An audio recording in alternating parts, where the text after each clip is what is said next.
अवधूत चिंतन श्री गुरुदेव दत्त श्री स्वामी समर्थ। नमस्कार, तुम्हा सर्वांचं आपल्या स्वामी शक्ती या चॅनलमध्ये मनापासून स्वागत आहे।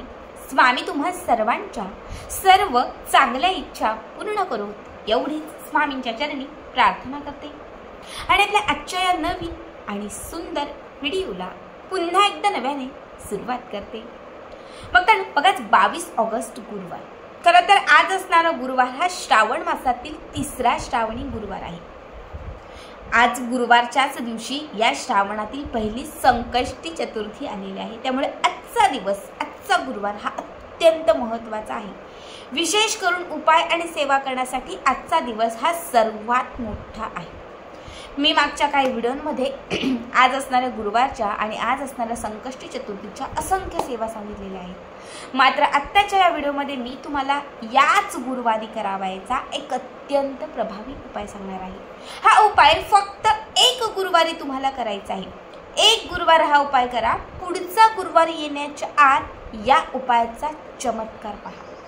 मनात असणाऱ्या सर्व इच्छा पूर्ण होतील, कामातील अडथळे दूर होतील, घरामध्ये असणारी जी संकट आहेत ही नष्ट होतील आणि तुमच्या घरामध्ये असणारं जे दारिद्र्य आहे हे दारिद्र्य संपून तुमच्या घरामध्ये धनाचा ओघ वाढेल। या उपायाने सर्व काही तुमच्या मनासारखं घडेल। बघा, गुरुबळ मजबूत करण्यासाठी, इच्छित मनोकामना पूर्ण होण्यासाठी, घरात लक्ष्मीची प्राप्ती होण्यासाठी हा अत्यंत प्रभावी उपाय आहे।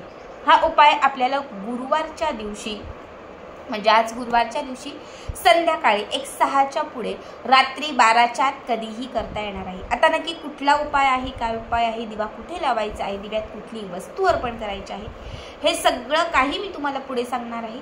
फक्त त्यासाठी व्हिडिओ स्किप न करता शेवटपर्यंत बघा आणि जे आपल्या चॅनलवरती नवीन असतील त्यांनी लगेचच आपल्या चॅनलला सबस्क्राईब करा, कारण तुम्ही आपला चॅनल सबस्क्राईब केल्यामुळे मी पुढचे जे व्हिडिओ बनवेन ते सर्वात आधी तुम्हा सर्वांपर्यंत पोहोचतील।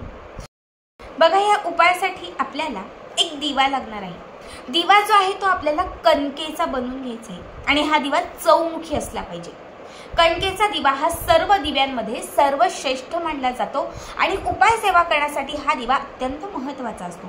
म्हणून थोडीशी कणिक, त्यामध्ये थोडंसं पाणी घालायचं आहे, मिक्स करून तुम्हाला याचा एक सुंदर चौमुखी दिवा बनवायचा आहे। या दिव्यामध्ये शुद्ध गाईचं किंवा अगदी घरामध्ये जे कुठलं तूप असेल, विकत्री असेल, म्हशीचं असेल, हे तूप घालायचं आहे आणि या दिव्यात तुम्हाला 4 वाती घालायच्या आहेत। चौमुख आहेत त्यामुळे 4 वाती तुम्हाला या चौमुखांना घालायच्या आहेत। ठीक आहे। सगळ्यात पहिली गोष्ट, हा दिवा आपल्याला आपल्या घरातील देवघराच्या समोर लावायचा आहे।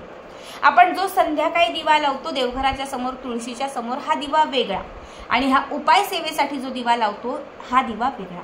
ठीक आहे। हा दिवा देवघराच्या समोर एक छोटी प्लेट घ्यायची आहे, त्या प्लेटमध्ये एक मुठभर तांदूळ घालायचे आहेत किंवा फुलांच्या पाकळ्या घातल्या तरीही चालतील, म्हणजे दिव्याला एक आसन घालायचं आहे आणि त्याच्यावरती हा चौमुखी दिवा तुम्हाला ठेवायचा आहे। या दिव्यावरती तुम्हाला एक हळद आणि कुंकू मिक्स करून या दिव्यावरती तुम्हाला एक छोटंसं स्वस्तिक काढायचं आहे।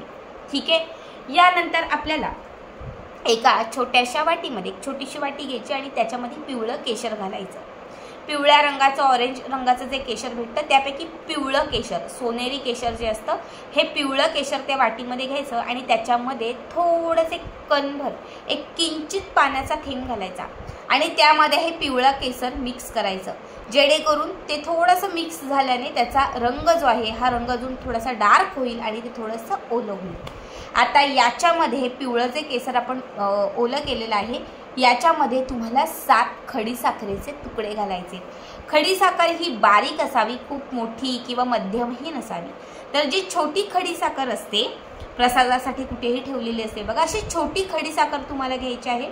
बरोबर त्या छोट्या खडीसाखरेचे एकूण 7 तुकडे घ्यायचे आणि हे 7ही तुकडे तुम्हाला त्या केशरमध्ये मिक्स करायचे। ठीक आहे। जे केशर आपण पिवळं ओलं केलेलं आहे त्याच्यामध्ये हे मिक्स करायचे, जेणेकरून ह्या खडीसाखरेचे 7ही खडे पिवळ्या रंगाचे होतील।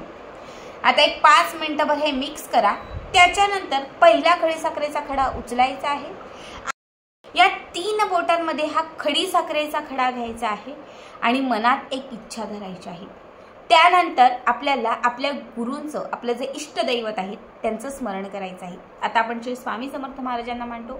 श्री स्वामी समर्थ इतकं म्हणायचं आणि नंतर ओम गुरुदेव दत्त, श्री स्वामी समर्थ, ओम गुरुदेव दत्त हे 2 मंत्र म्हटल्यानंतर तारक मंत्र 1 वेळा म्हणायचा. किती? 1 वेळा.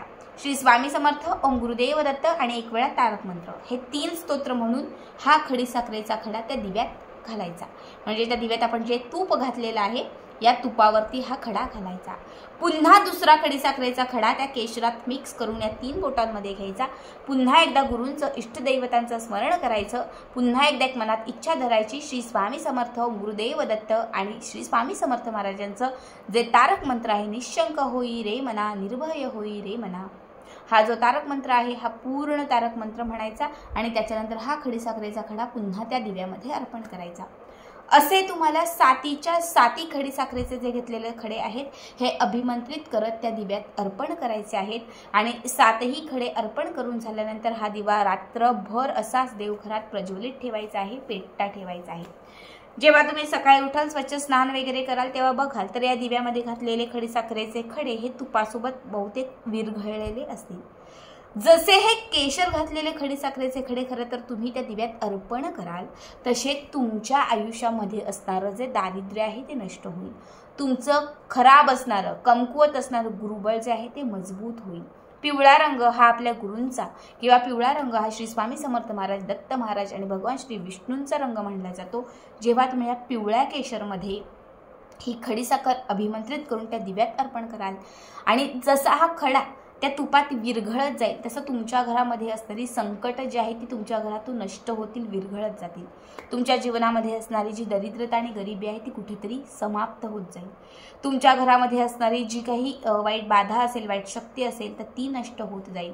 आणि जसे खडीसाखरेचे खडे पूर्ण विरघळून संपून जातील, तसं तुमच्या घरामध्ये असणारी सर्व वाईट शक्ती, बाधा, नकारात्मकता सगळं काही नष्ट होऊन जाईल.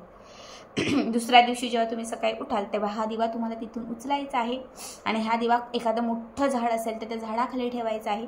किंवा जर कुठेही आजूबाजूला कुठे गोमाता असेल तर तुम्ही हा दिवा गोमातेला खाऊ घातला तरीही चालेल. बघा, हा उपाय फक्त 1 गुरुवार तुम्ही करून बघा. पुढचा गुरुवार येण्याच्या आत तुमच्या आयुष्यामध्ये असंख्य पटीने तुम्हाला याचा लाभ होताना दिसेल. तुमच्या इच्छा पूर्ण होतील, संकट नष्ट होतील, गरिबी संपत जाईल आणि तुमच्या जीवनामध्ये सुख समृद्धी येईल. अत्यंत साधा, अत्यंत सोपा उपाय आहे. मात्र आजच्या गुरुवारचा हा खास उपाय आहे. केशर ही अशी गोष्ट आहे खरं तर जी दरिद्रता संपवण्यासाठी, विशेष करून केशर, पिवळं केशर हे दरिद्रता संपवण्यासाठी आणि जीवनामध्ये भरभराट होण्यासाठी, सुखाचे दिवस येण्यासाठी, ज्याला आपण म्हणतो की सोन्यासारखे दिवस येण्यासाठी पिवळं केशर हे अत्यंत प्रभावी मानलं जातं. जे ज्योतिष आणि वास्तुशास्त्रामध्ये उपाय करण्यासाठी विशेष महत्त्वाचं असतं. थोडंसं तुम्हाला महाग भेटेल, पण या उपायाने तुमच्या आयुष्याचं सोनं झाल्याशिवाय राहणार नाही. अत्यंत साधा सोपा उपाय आहे, आवर्जून करा. समजा काही कारणास्तव ज्यांच्याकडे आज केशर नसेल तर त्यांनी केशर आणून ठेवा आणि पुढच्या गुरुवारी हा उपाय केला तरीही चालेल. अत्यंत साधा सोपा उपाय आहे, आवर्जून करा. आजचा हा व्हिडिओ कसा वाटला नक्कीच कमेंट करा.